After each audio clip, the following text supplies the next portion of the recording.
I'm never worried about men, so it's okay for me.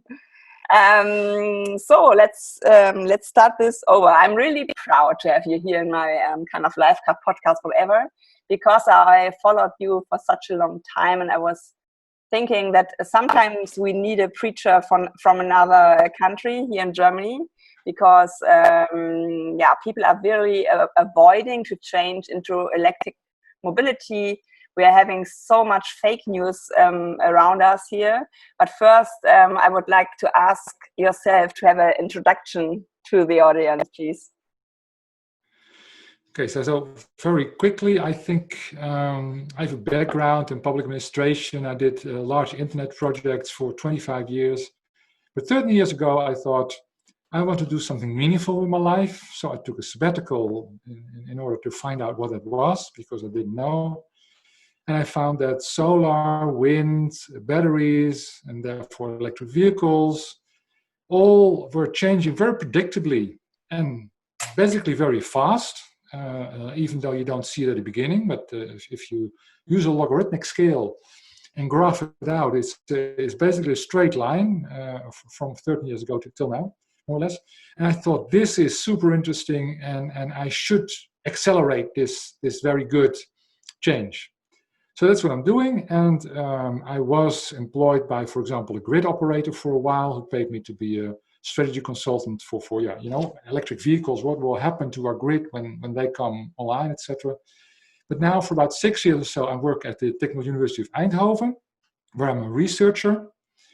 I still get my money, by the way, from all kind of consultancy jobs, for example, modeling neighborhoods, that sort of thing, where 100% renewables is implemented. And last year, I scored a big program. 35 researchers will be working the next 5 years on basically what I was researching before I started, before I was with 35 others. So now I'm ready to scale up, basically. So I research basically this move from fossil fuels to renewable energy, and electric vehicles are my sort of pet project within that. I wrote my first book about it in 2008, and I think they're a really important puzzle piece in the whole Energiewende, basically. Yeah, I asked my audience at Twitter what they would like to ask you, and so I don't have any personal questions at the moment, but the one that was asked very often was like, is there any country regarding fake news to electric vehicles like Germany? Do you ever have such an impression of a country? Because we are centered in the auto industry, we are like Schlüssel industry, really important, and we are avoiding to get electric. What is your kind of outer view of Germany?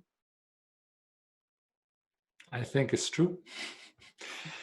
I don't have an exact opinion. There's other countries where cars are made, of course, like Japan, Italy, France, and my Spain, and I don't speak those languages, so maybe I'm missing out.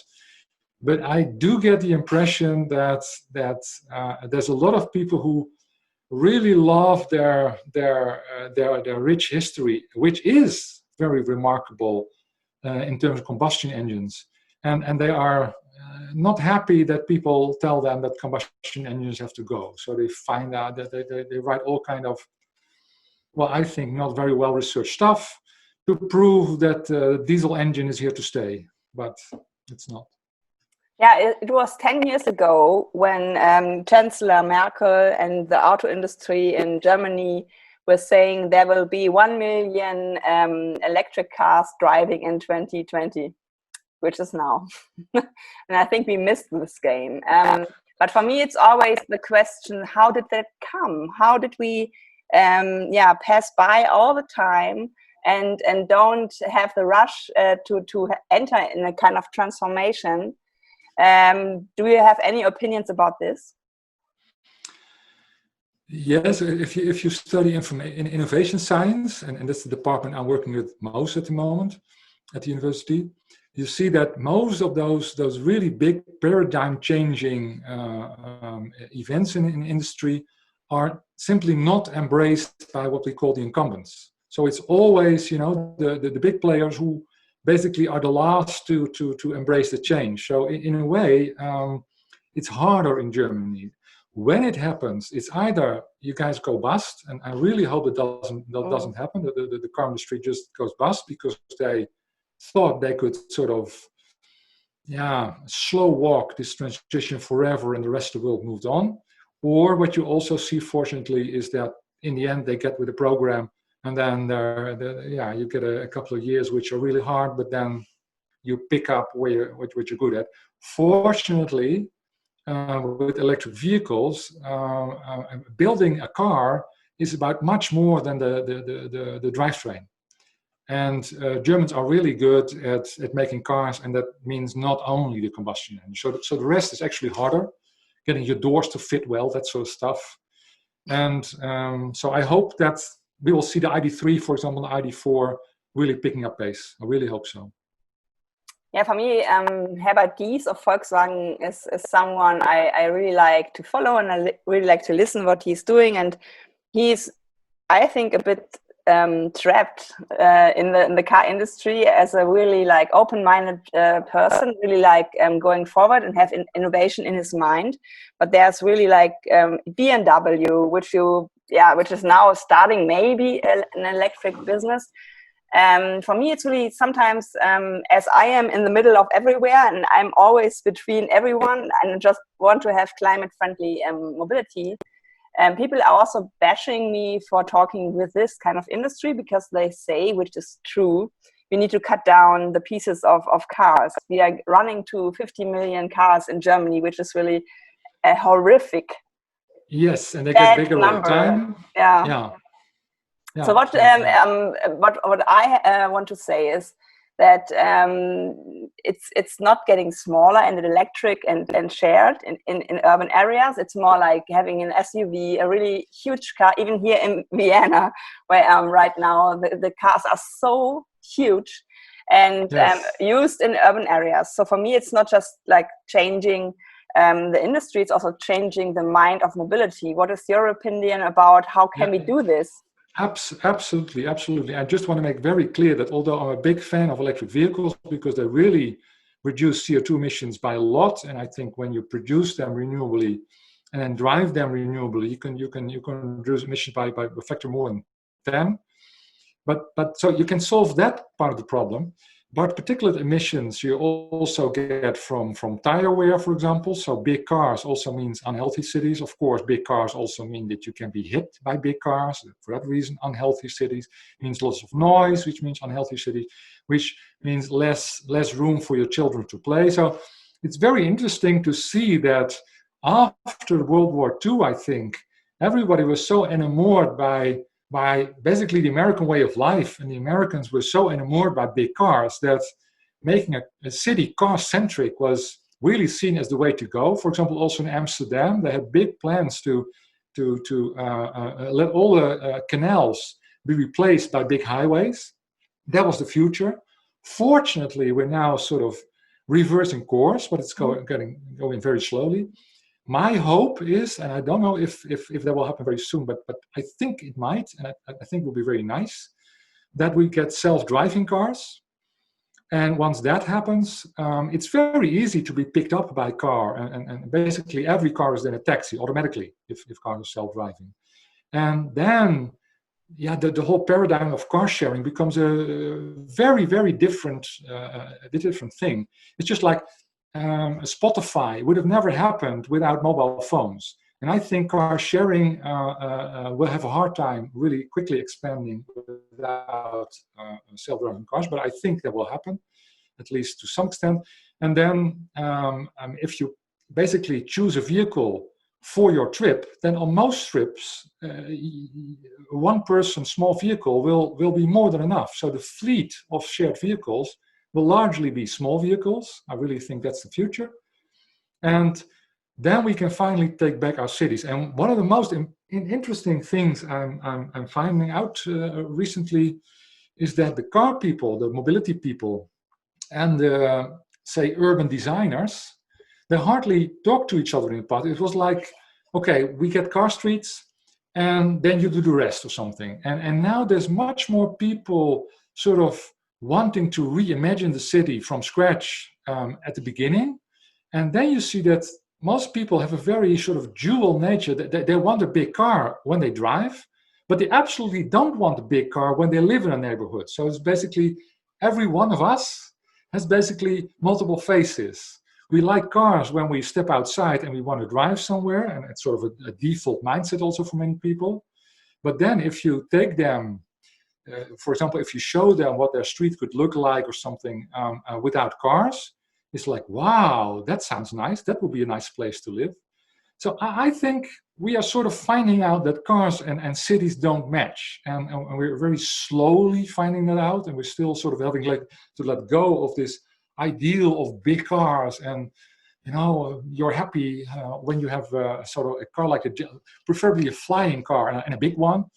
But I think, Spatsé, also young people that I talk to really don't have this fetish as much as the older people. They also like to look like I mean, having a big car and showing off, I mean, that's something that a lot of people have. Also women, by the way, and often for women, it's like it's safer for the kids.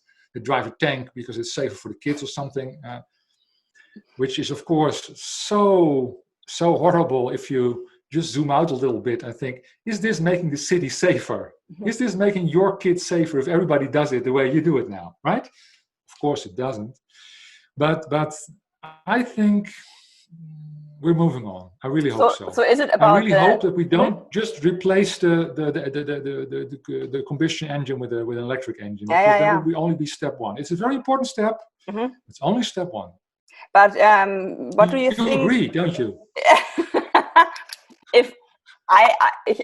Ich habe mich entradikalisiert, as we say in German, because I really sometimes I get angry because for me the ads of car industry are always in the desert, in streets where there's no Route one 66 or whatever, right? Yeah. The place where nobody ever travels. Yeah.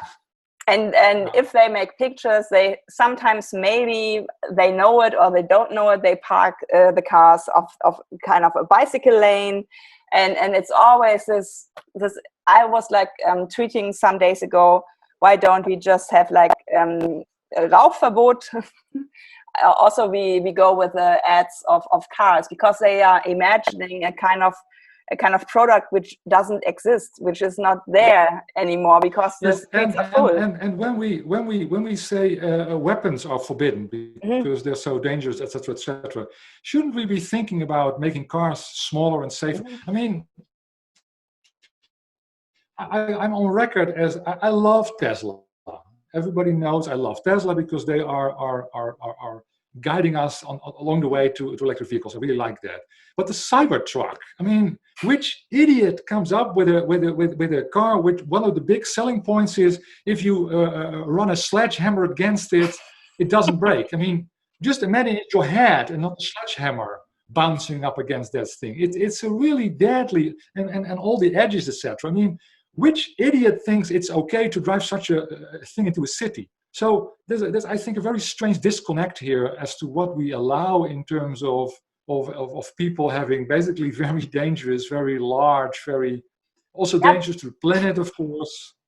But to be honest, if I ride my bicycle through Hamburg or Berlin and cars are passing me by, this kind of vehicle already exists, because for me it's the feeling when a huge car is just like this and you feel the kind of air it is moving. For me it's already this kind of tank. It's already happening, and always you have to go outside the way because you are just this idiot on a bicycle. Go out of my room, which is stolen from us as the people who don't have cars in Germany. They don't have a lobby, they don't have a voice. And for me, it's really, I said it so often that I really admire the work of the PR people and the lobby people of car industry, because they are really telling good stories, which everyone believes. But I live in a, basically, Werbung, commercial, etc., were more or less invented by the car industry. It was the first industry which did this on a large scale. So they've been selling us dreams, by the way, and also I think selling themselves dreams. So I don't think everybody's evil. I just think they're very much, very, very misguided. But they're really professional at this. Yeah. And they are really everywhere, and it's really a kind of network. Also, yes. our Verkehrsminister is telling stories about there are so many cars built right now. They wait for their buyers, and car industry is like, no, we are in lean management, and we are just producing cars when someone is buying our cars. So there's also a disconnection happening right now. And for me, it was really like a kind of, I drank a white wine at 1 a.m. when they said there will be no Abwrackprämie, because I really wasn't sure if this is coming again. And it was really like a kind of goal we had from the people who are working together as saying no to any more money just for selling cars. So for us in Germany, I think we don't have the possibility, and we don't have the strength maybe also to dream big. As what you told before, when people are seeing car-free places, they are admiring it. They want to drink a coffee there, but not in my place because I like my car. I want to have it like to grab around it. So what is your opinion about changing this kind of behavior? Is it about, someone told me, René Engel, is it about a cultural change? Is it technological change? And what is the percent you're giving it? Yeah, I don't know German culture well enough to have a sort of a perfect recipe. But what I do know is I would be very, very, if our biggest export product from the Netherlands would be the idea of bike lanes. They're really such a good idea and such a simple idea, basically. And once you create that, you make it much easier for small vehicles to pass. I even think that if you redesign a city now, you could go further and also envision what other kind of vehicles, slow-moving vehicles, small vehicles, basically if people not encapsulated, but just people and some wheels, you could have apart from a bike. And I do think that it is strange because Germany also has a very, very, I think, vibrant, let's say, counterculture, let's say the Berlin vibe kind of thingy. Where it is, I think, ahead of Netherlands. But for example, so I think Germany is not a lost cause by any means. It's just that cars have been very central to the culture, and also I think a symbol that was grasped. It was one thing that was really going well after World War II. Maybe that's also, so this is something to be proud of. This is something, you're really good at. Internationally, everybody agrees you're really good at it. But we are also very good at care work. But care work, you can't show anyone I saved a life. We have been, I don't know if the Dutch people does it, we have been clapping for Corona. Well, I think everybody worldwide has been talking about your reaction to Corona. And everybody's saying like, shit, if you're not an Asian country, then Germany is basically the one to emulate. And look, they choose Merkel instead of Trump, you know. These people really know what they're doing. And so for me personally, for example, I grew up first in my first year when I was still very young. There were still a lot of old people, for example, fulminating about Germany and about the war, etc., etc. Mm-hmm. And as I grew up, I got the feeling that basically Japan and Germany were the ones who had actually learned most of the war, and were taking the best steps basically to never make that happen again, and to make sure that good. So, yeah, Germany for me is a country that we can learn a lot from, and I think they also I trust Germany to also redesign cities, but I don't know how you can really speed it up. What kind of bottom-up processes? Yeah. Did you ever own a car? Did you ever have a car by yourself? Yes, often. Yeah, to be quite honest, when I started, but now I'm talking about 30 years ago, something started working. I said to myself, I'm not going to have a car. So I tried for a while, but then I was in a consultancy firm, and in the end it turned out I was to be the first person not in a car in this very big consultancy firm. So they basically said to me, do us a favor. And so I drove a Ford Ka on natural gas. But to be quite honest, I actually do like cars. And right now where I'm living, it's so rural that it would be really hard not to have a car. It will be, of course, it's still first world problems. Of course, we still have public transport here, etc. So I'm just moaning, but I'm really happy with my Model 3. To be quite honest, yes. Okay, you own a Tesla. I charge it from my roof, but it's still a lot of stuff. And I do try to when I go to cities, etc. I try to enter them with public transportation, which also makes it much more easy to mingle once you are there. But yeah, Corona has also thrown a lot of things out of whack at the moment. Yeah. So Peter, I'm a really bike lover, and yeah? but yeah. Not every. Peter Fuchs has put a question, because we as Germans always look to you Dutch people being like so bike friendly, and he's asking, why do Dutch people always have so much cars also? Why in a country which is well known for bicycle culture, are so many people still stuck on cars? Yeah, I could take myself as an example, I'm afraid. I think basically because it's really handy to have both. So I would love to have this car sharing scheme that I just described to you. That would really make me give up my car just like that, because I don't have to have this thing to own it all the time. That it's useless to me.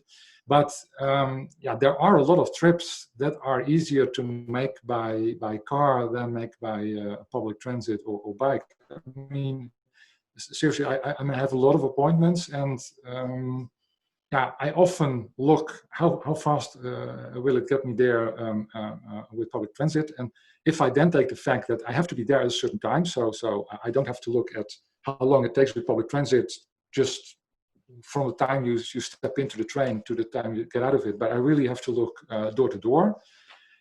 And sometimes you also miss your connections, etc. Sometimes it's faster and then I take public transit, but usually it takes about 50 to 60% longer, what I do. And then it's really handy to have a car, and also I telephone a lot, which is also super handy to do in a car. People are really annoyed with you, and I get that when you do it in the train. So, yeah, to be quite honest, I get the love of a car. On the other hand, I tried really long to design really small car for myself. I also had 50 students at the automotive university, at the automotive faculty in Rotterdam involved to try to make this happen, basically a little bit for myself. And I really still think that my car could weigh 300 kilograms. I really think that's doable. And I would love to have that. But unfortunately, that's not really in the market. You have to twike, but Citroën is offering this it's called Ami, I guess, this really tiny city car. Yeah, I saw it yesterday. Yeah. It can only go 45, so for long you cannot go on the highway. So that's a little bit of a drawback. But for city transportation, of course. So what I envision, if we ever go car sharing, then this Ami is one of the bigger ones. Yeah. Actually, because you can go with 2 persons, right? So you can even make it smaller than that. And basically, then you still your frisure, because that's also something that the Germans are a little bit more aware of than the Dutch. I mean, there's very few people who are so casual about how they look as the Dutch. So if you just rain and just you come. Yeah, I think it's a kind of a cultural change, because people. I wrote a Twitter some days ago. I took my train to Berlin, and people from Berlin were dropping out the fast train, the ICE, and they were like changing their I don't know, office clothes against the culture of being myself. And that's for me really astonishing, because we all saw each other in video calls. There were people passing by, dogs and cats and children. And now we're getting back to this kind of uniform of I don't know, consultants. And I was asking myself, why do we always get back? It's a pity. It's a pity. Because I must say though that for me, I did actually put on a shirt. And I was using a T-shirt, and I thought, well, you can never miss with a shirt, you know. So for me, it's always, clothes are always kind of immaterial. I just dress the way I think will probably work, and I don't care about it. But it does create a difference. And I also noticed that I had a German wife, actually, long in the past, and you really. Yeah, Germans are really more formal, much more formal than people in the Netherlands. And I think it also helps this car culture, because the showing off is more important of your car, showing off your clothes, and basically getting out of your car looking like you just went to the barber, etc. Yeah, and it's also depending. And also the fact that you, and also I think I feel a very strong motivation to make it and to show that you're not poor anymore, and that so for you guys the war was also more devastating than for us even, and I think there's a very powerful I don't know, Wirtschaftswunder, the car is part of that, part of, look, we clawed our way back, and this is success. And so I think a lot of those reactions, it feels like you are sort of judging those older professors for, basically saying to them, your success was not a good success, you did wrong. It's in Germany, it's not smart to have a life without a car, because you can see the grow also. If you get a better job, you get a bigger car. It's like growing with a sense of, I can see how important you are, and it's not regarding the bicycles. So. Yes.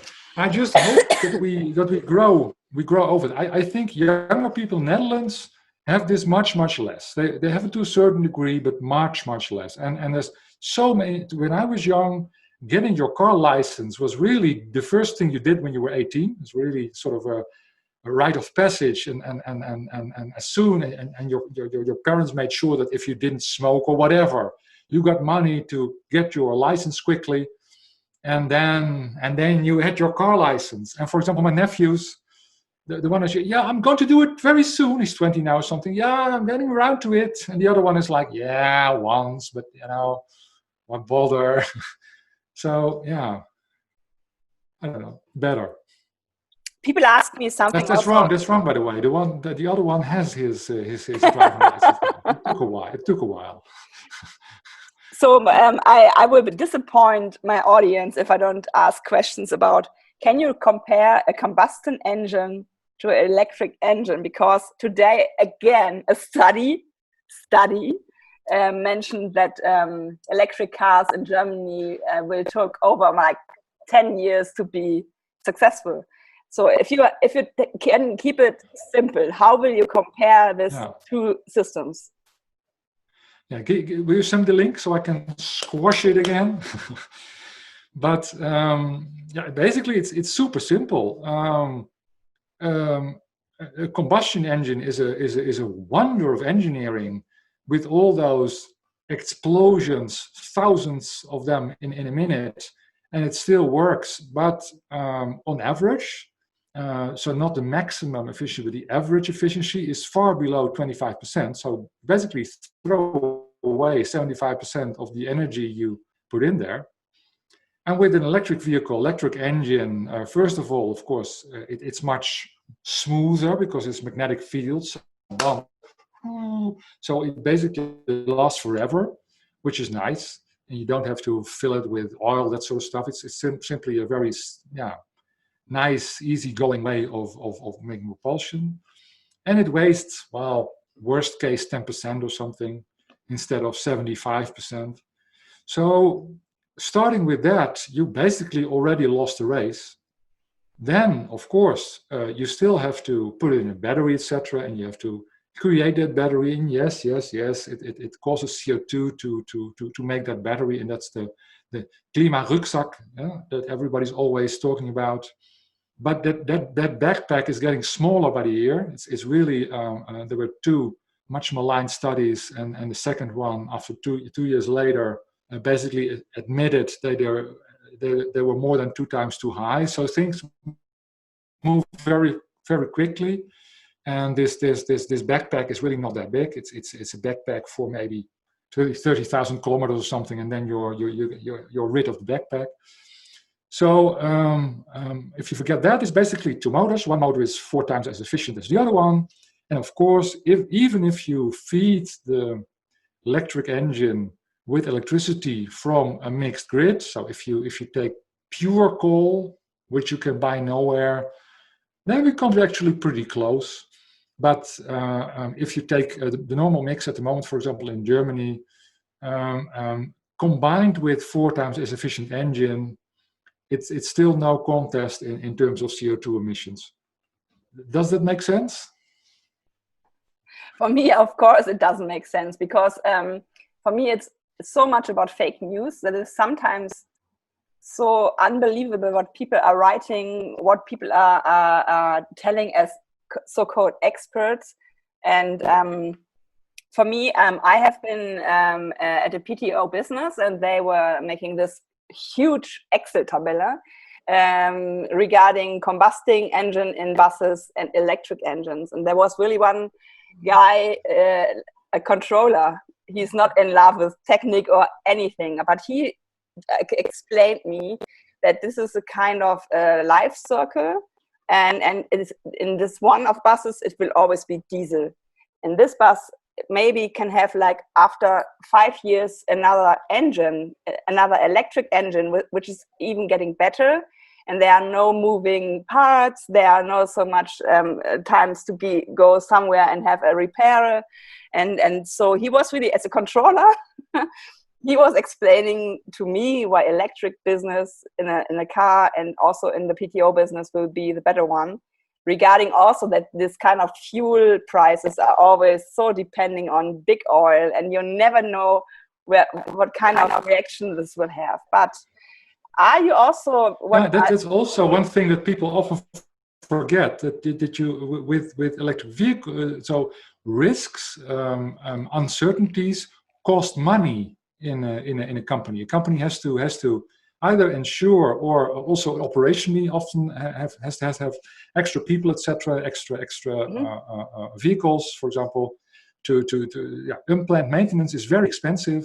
But also oil prices, also fuel price that fluctuate.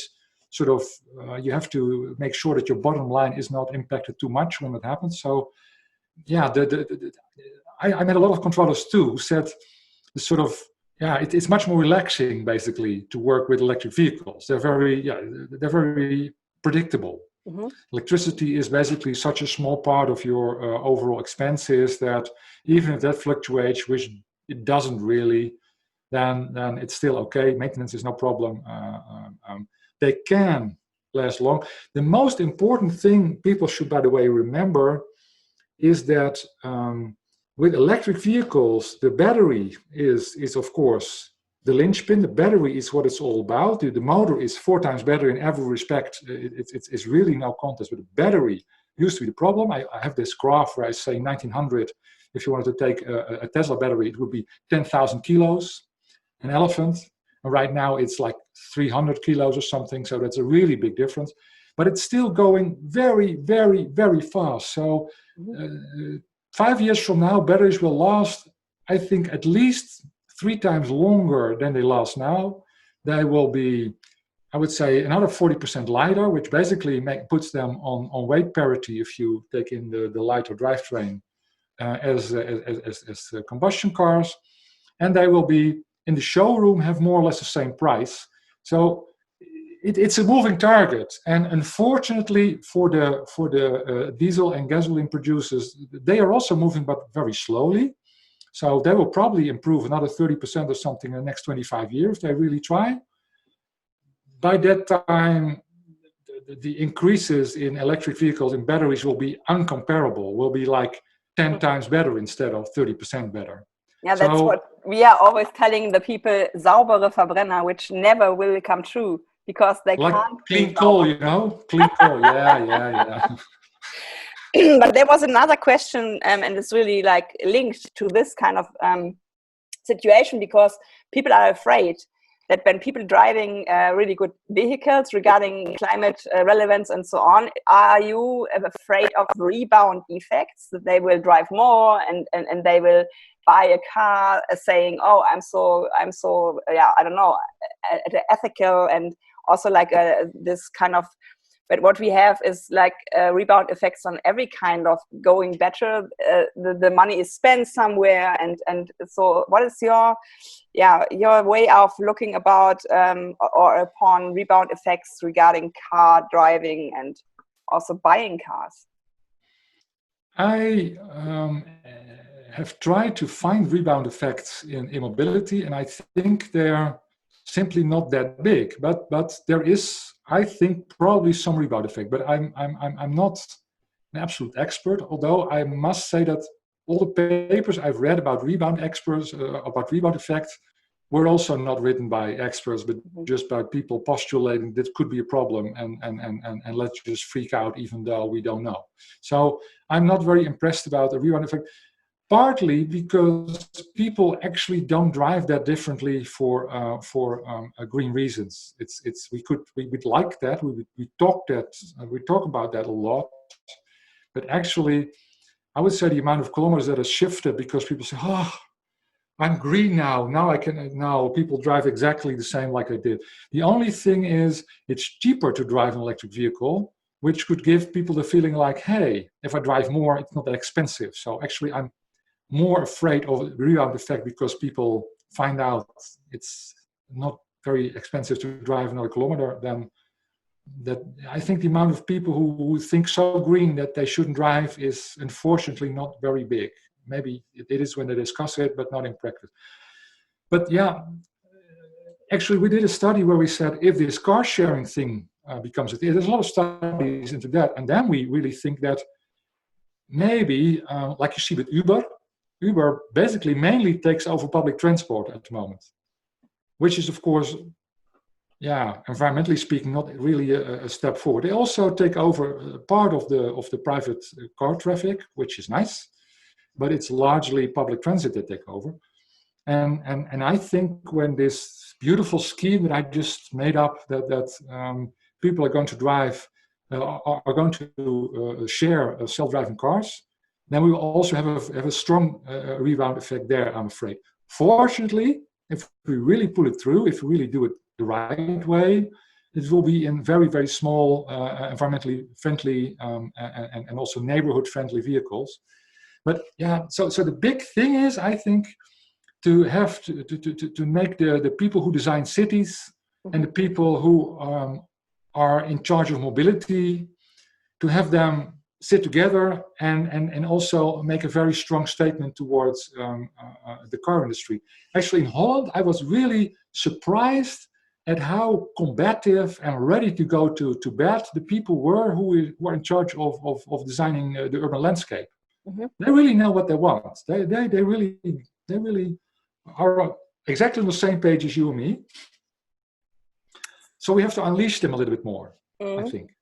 Do you think we need another kind of pricing system, that someone who is going by foot gets money, someone who is riding a bicycle gets also money, someone who has a combustion engine? Absolutely. I don't know exactly how it's priced in Germany, but I think it's probably a bit the same as in the Netherlands. And what we see there is that every hour you waste, for example, because you have to stand in a traffic jam when you are in a car, that's very expensive. So we really have to invest in more asphalt, more roads, because it's really expensive to have those cars waiting. people who go who just walk around, if they take more time, that's different. That's simply completely not right. So the environmentally friendly options basically have no value in the system, and all the environmentally unfriendly options are extremely expensive if you don't help them along. It's a really, really messed up system. I think it's probably the same in Germany. So basically saying, no, so what I'm saying is, and I have a couple of people who know much more about that than I do, who completely agree. So I'm sort of convinced that this is really true, even though I'm not the world's biggest expert. They basically say, we should look at people want to go from A to B, and it doesn't matter. Let's just start with that fact. They want to go from A to B. And if they take an environmentally friendly option to go from A to B, it's clear that more public money should be allocated to that option. I mean, that's what we want anyway. If you really thought that way, then the money would be raining down the heavens for the pedestrians and for the bike lanes and for the bikers and for the small vehicles, because that would be it's a completely underfunded option now. They get sort of the scraps, like, oh yeah, we also do something with bikes or something. So I'll leave in some 1% of the mobility budget for that kind of funny stuff or whatever. People have to do that themselves. And so if we change the paradigm around, and if we just say travel is the target, and we're just going to make sure that we, as a society, facilitate that in the way that we really want it, I think it would change very, very fast. And it will also be a kind of equal system, because people who don't have so much money are always environmental friendly, not by behaving like being this, because they don't have the money to buy this kind of big cars. So I think it will get also a kind of balance. Yes, but even if you say, okay, if you can afford a big car, you buy a big car, that's your problem. Then all the measures we take to basically help those people with the big cars, with parking places, big roads, etc., that money is, of course, is not. So the rich people don't pay more, partly because of income tax, but I think that money is not redistribution even. It's simply sharing the money in a way that's optimal for the city, basically. So what you're saying is redistribution, and I agree, by the way. I'm also a little bit left-wing. I think that if you look at happy countries, they're much more equal. And if you look at how much people think, what do you? Fuck Nazis.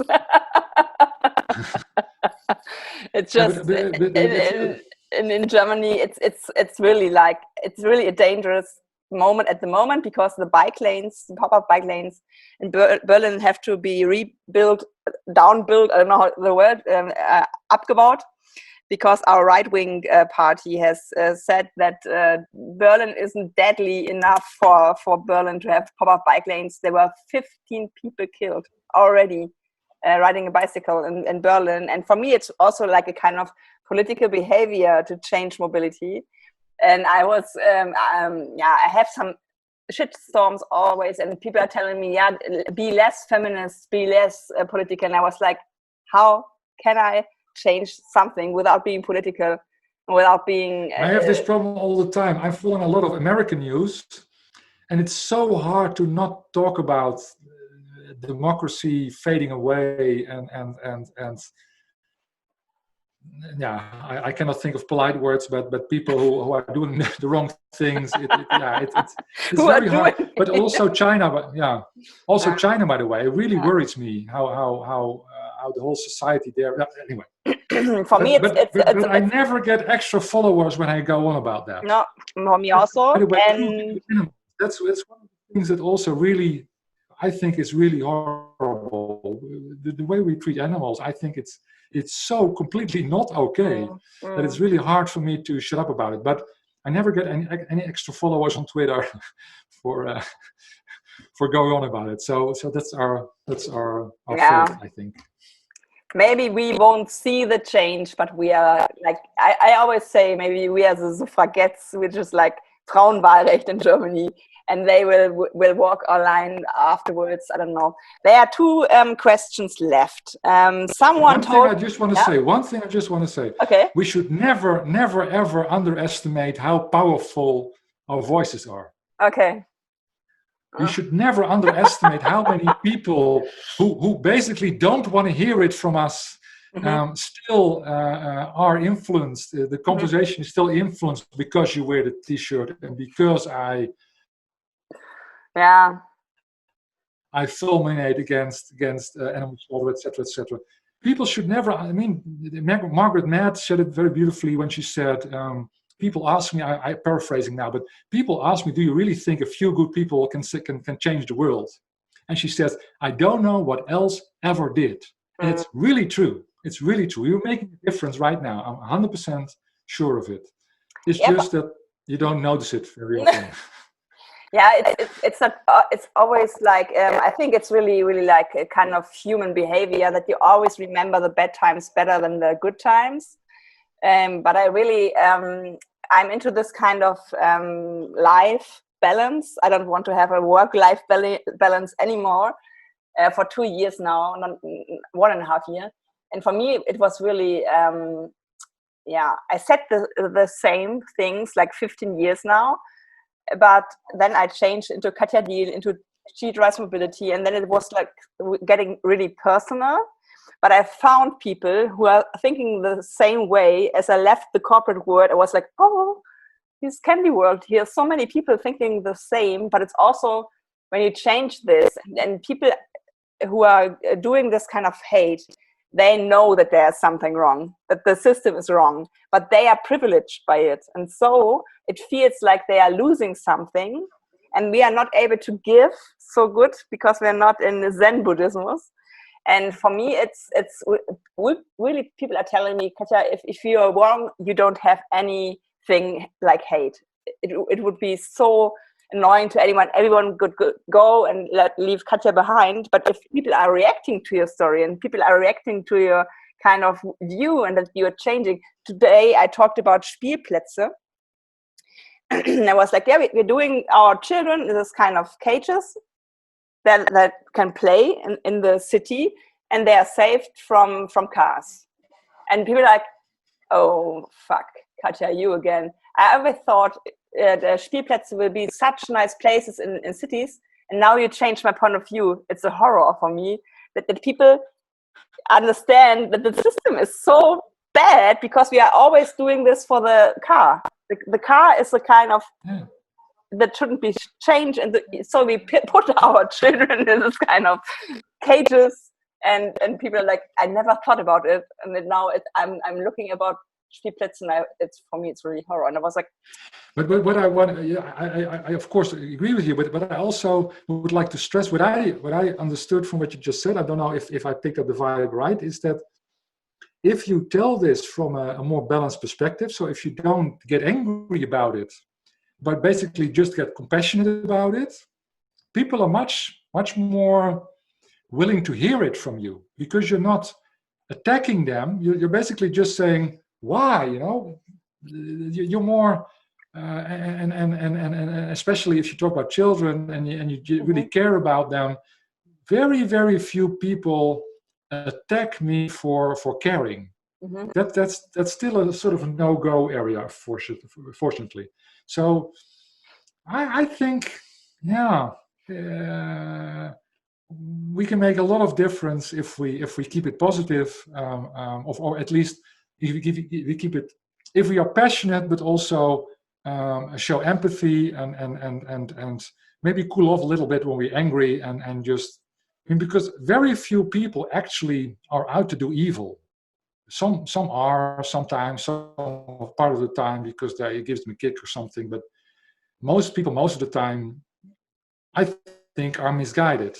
Yeah, they have a wrong. A big car doesn't make you happy, for example. That's simply not true. A big salary with a lot of research in that doesn't make you very happy. Really, it really doesn't. We know for sure. So I think we're just stray a little bit. We have to find truth again.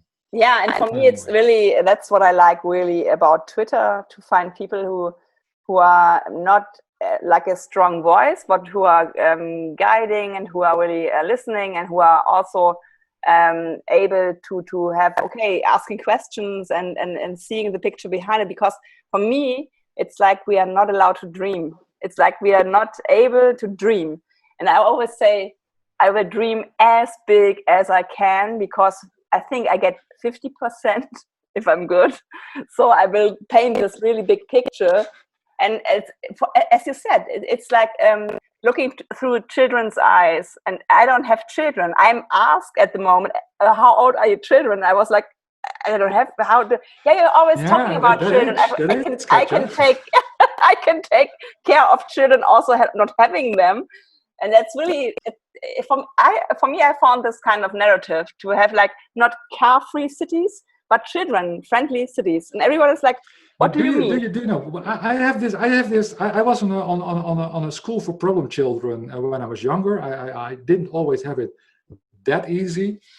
And the best teachers then didn't have children yet. And later I went back to the school because I did a really good job. So I just wanted to go back after I finished university. I think I was the second who was there who finished university. And to just say, guys, you did a good job. And all the ones that I really, really loved, they were either gone or now in sort of more supportive jobs, and they'd just given up. And part of the reason was they had children. So, and I feel personally that because I don't have children either, I feel so much love for this world. I feel so much love for everything. That it's much easier for me in a way to just go 100% into this love of the world and try to make it better. I don't think for a moment that not having children or not having religion, for example, by the way, diminishes what I can give. On the contrary.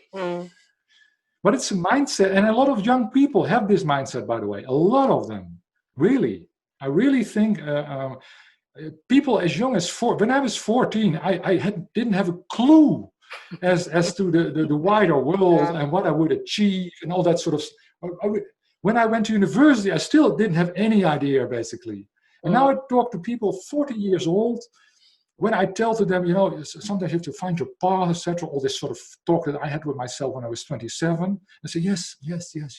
I have to make my life worthwhile, and I have to sort of, find my path and make sure that it contributes. 14!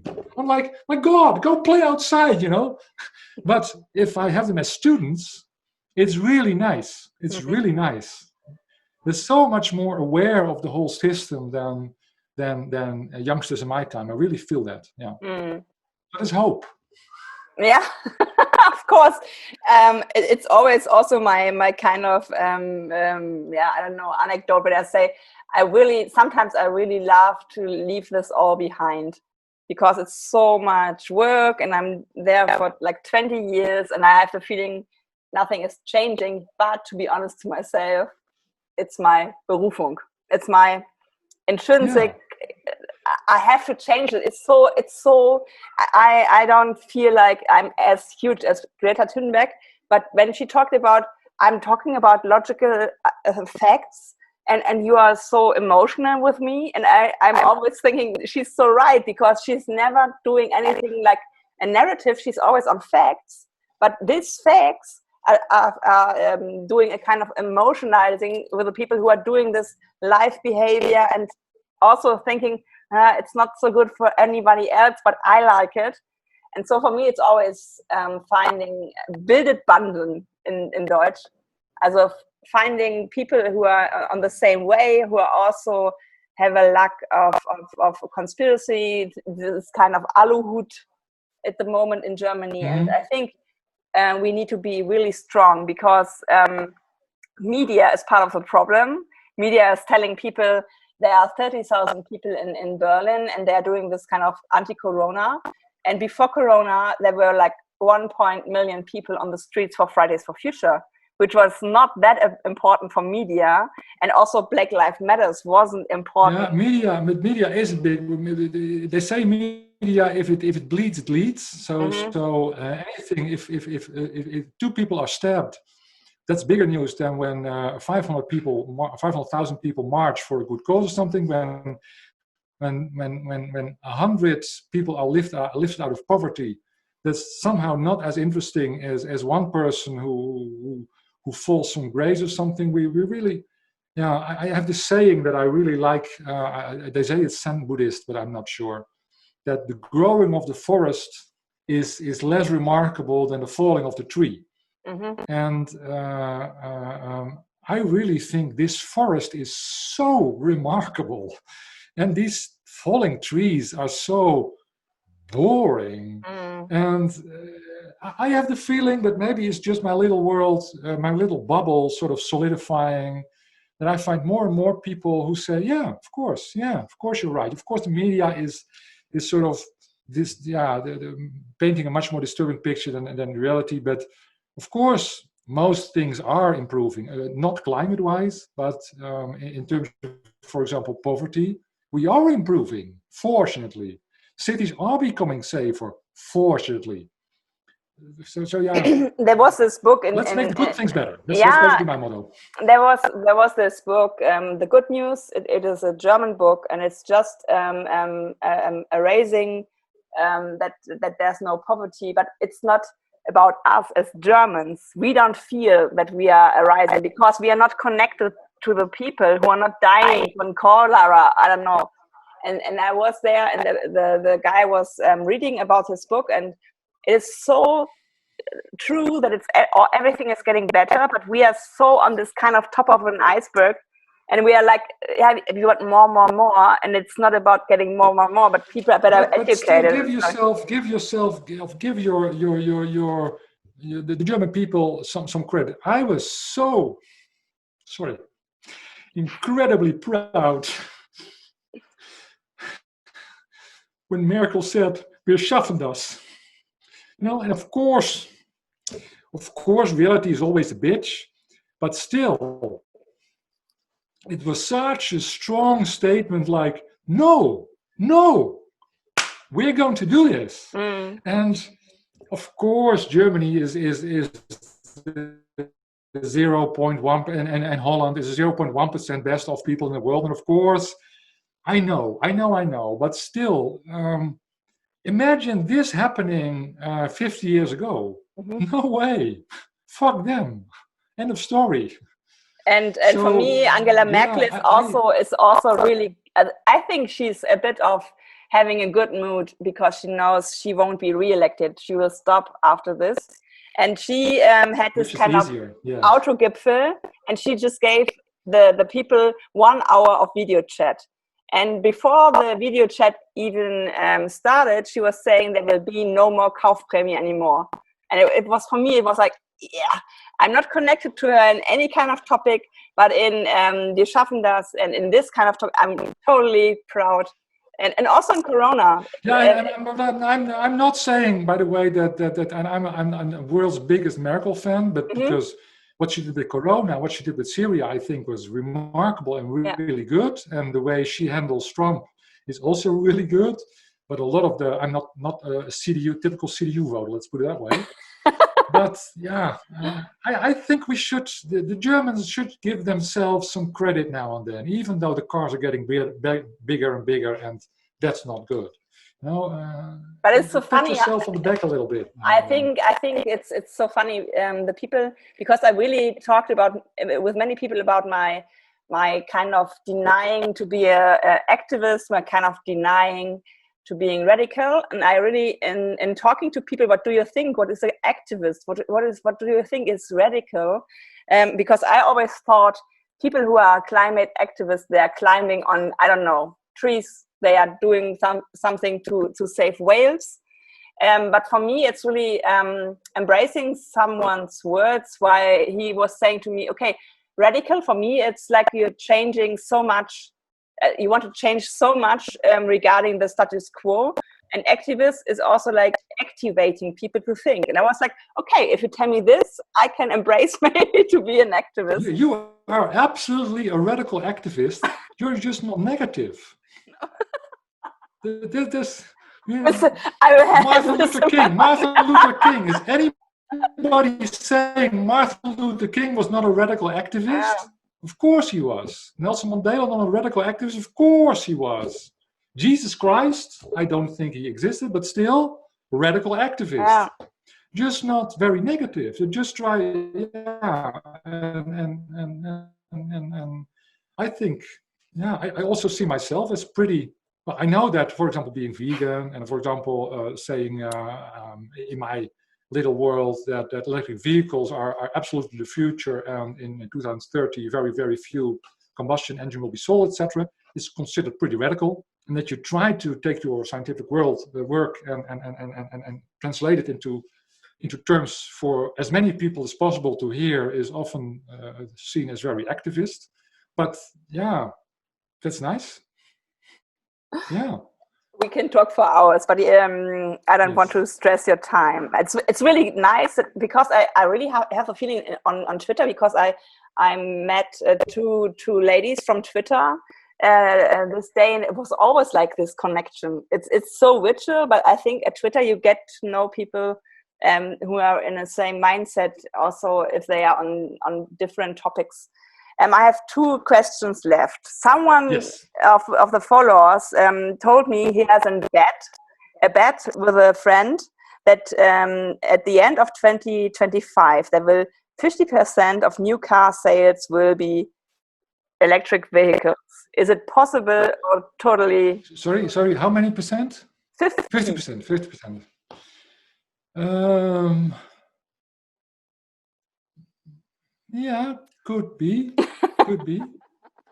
I would say around. So I would say I would not be that surprised, but I would also be very happy. And my last question, to make me dream good tonight, I want to have a kind of vision how you paint the picture of future mobility, of future cities, of future rural areas. I don't know. Do you have something in your mind when you think about the future? Where do you want to live? In a kind of space. I want to live in a rural area. I'm really happy, but I'm not a typical people person actually. So I love it when there's nobody but my wife around. Quite honest. But my chickens, I have a couple of chickens and a cat, etc. But for the rest, I'm fine. Mm-hmm. But my vision of the future is that we travel a lot using really emotive virtual reality. I think, I see myself sit. I love the virtual reality glasses. I really don't think they cut me off from reality. I think they make me travel to all kind of very, very interesting places, sitting inside of a solar system with my virtual reality glasses. I love it. And I think we will have a future where you and I have this meeting in, let's say, 5 years or something in front of Taj Mahal. And we're both very lifelike, or maybe 10 years. Both very lifelike. And that's, I think, something that I would like very much, to be able to have friends all over the world. Very special friends, and it's possible because it's not writing a letter and getting it back in 2 months. It's not writing an email, it's being with them, but they are somewhere else. And then in the city, I really love this idea of basically your whole direct neighborhood around your house is a place where you walk, where you sit, where you talk with your neighbors, where your children play. And then, yes, after 500 meters or something, there is a road. That's true, there's a road. And there you pick up your car sharing or your public transit, which is sometimes a better option. Or, of course, you have your bike in front of your house.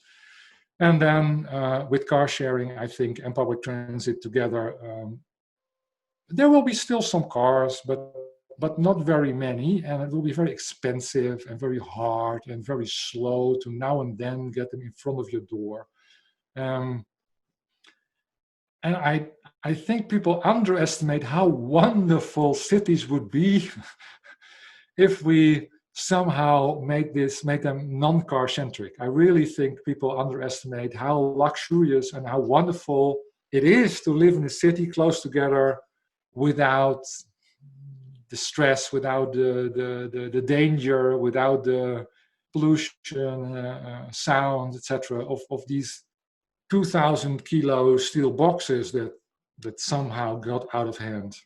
So that's my picture of future. I like your beautiful picture. Cities. Yeah, and also like connecting the dots between people, that you know your neighborhood, because in Hamburg I know all my people living in my house, which is really not so normal in Hamburg. But I really like that we are connected, and I know their names, and it feels better to live in a place where you know the people who are living with you. Yeah, but that also happens. I lived in a couple of neighborhoods. The last neighborhood I lived before this, we had basically the front entrance to the house was a back street where the cars could not go, and on the outside of a little group of 40 houses or something, 50 houses, 56 households and 40 houses. There was you could slowly go with the car, but basically you entered your house through this common area, and within 3 months I know most of my neighbors, and it was really nice. Mm-hmm. And before that, I lived in a house where we actually had an Aufgang together. So, but it's very uncomfortable to be together in such a small hallway or something. You don't speak to each other when you're just trying to squeeze by in a very. So, and basically, it's a place where you only are for 3 seconds or something. So maybe 10 seconds. So I didn't know anybody there at all. So really how we design our cities makes social cohesion a very different, much easier. And one of the most important things you can do to increase social cohesion, let's get rid of those cars in front of your front door. Yes, I really think so. Yeah, for me it's the same. Because we will gain so much space, and we will gain so much life quality. And for me, people always are telling me, yeah, Katja, if you are so annoyed, move to the rural area. And I was like, no, I will change the city for the better, because I want to live there and it's my city. So I thank you so much for your, for your really, like, also, I think you're also like a kind of storyteller. And I really appreciate that you shared your vision also with me, because it's heart-filling for me that people are also dreaming and seeing the possibilities of our status quo. And I like to change with you the world for the better. Have a nice evening, William. I think you're doing that. Thank you so much. I really do. Big hug. Bye-bye. Bye-bye.